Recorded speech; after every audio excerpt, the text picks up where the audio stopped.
So I learned this weekend that my wife not only has the ability to build me up without trying, she also has the ability to tear me apart without trying. Saturday, we were watching the Kentucky Derby with our kids, and then later on went out to have a bite to eat. Come back, I'm hanging out in the living room. She's on the phone with her friend in our bedroom. She's talking to her friend. I was going to go in there and grab something. I walk closer to the door, and I hear her, so I stop, and I was going to turn around and walk away, but then I hear her say, he was riding it so fast, and I was like, yeah, I was, girl. And then she said, he was whipping it so hard, and I was like, yeah, I was. And then she says, it was the best 2 minutes of my life. And I said, hold up. I'm going to forgive you for that because you're bragging me up right now, but it was at least 5, let's be honest.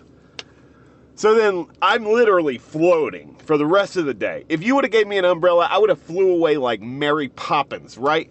So I'm trying to just have a great day. I walk into the bedroom. She notices how happy I've been for the rest of that day. And she asked me, what put you in such a good mood? I said, I heard you. She said, what do you mean you heard me? I was like, talking about me. She's like, no, I wasn't talking about you. I said, yeah, on the phone with your friend. She said, babe, I wasn't talking about you on the phone with my friend. I was like, you made me say it? She said, yeah, say it. I said, how hard I was whipping it and how fast I was riding it. And she just looks at me and starts dying laughing, like overly dramatically laughing, to the point where I'm starting to get offended now. And I'm like, hey, why are you laughing?